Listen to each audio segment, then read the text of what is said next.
Hello everyone, welcome back to my channel, welcome to my new mini blog. তো আজকে কাজ থেকে বেরিয়ে সাঙ্গপাঙ্গদের নিয়ে চলে গেছিলাম ঠাকুর দেখতে। এটা হলো পাইনিয়ার। এটা ছিল কালী পুজোর আগের দিন। এমন সময় ঠাকুর দেখতে গেছি যেই সময় প্যান্ডেলের লাইটও ঠিকমতো জ্বলেনি।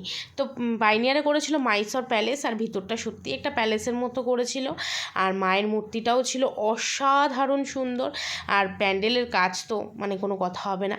তারপর চলে গেছিলাম ভাট্রাপল্লীতে। এর আগের দিন যখন আমি ভাট্রাপল্লীতে গেছিলাম ঠাকুরটা দেখতে, তখন সেভাবে প্যান্ডেলটা কমপ্লিট হতে পারেনি, কিন্তু আজকে হয়ে গেছে। এখানে করেছিল 10 হাতের মায়ের মূর্তি, কিন্তু এখনও কাজ চলছিল। দেখো মায়ের ওখানে এখনও কাজ চলছে, আর মায়ের সামনাসামনি বসেছিল একদম ভোলেনাথ।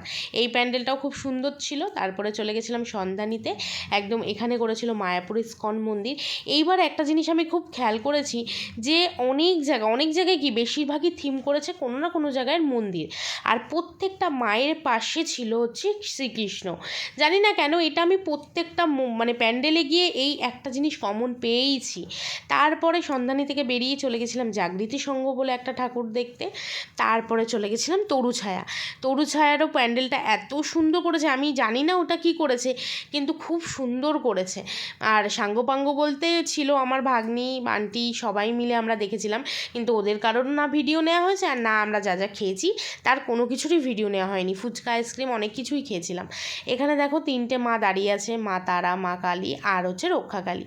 তারপর সোজা এখান থেকে ঘুগনি খেয়ে চলে গেছিলাম কেএনসির ঠাকুরটা দেখতে। আর যেতে গিয়ে দেখছি দুপাশে মা বিক্রি হচ্ছিল, মানে সেটা তো কালী পুজোর আগের দিন ছিল, তাই এখান থেকে রেডিমেডই মা বিক্রি হচ্ছিল।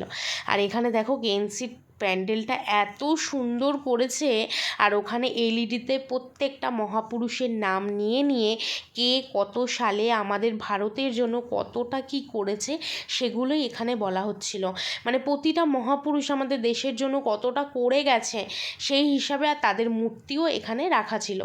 প্যান্ডেলের এত সুন্দর কাজ, এত সুন্দর কাজ। আমার তো মনে হয় বারাসাতে দ্বারকার পর যেটা ভালো লেগেছে সেটা হচ্ছে কেএনসি। এত সুন্দর করেছে, আর এখানে মায়ের মূর্তির প্রত্যেকবারই খুব ভালো হয়। তারপরে সোজাই কেএনসি দেখে চলে গেছিলাম বাড়ি, আর বাড়িতে ঢোকার পথেই আমাদের করে একটা প্যান্ডেল, আর এটাই হচ্ছে সেই প্যান্ডেল। তো এই ভিডিওটা আমি এই অবধিই শেষ করলাম। দেখা হচ্ছে পরের কোনো ভ্লগে, ততক্ষণের জন্য টাটা।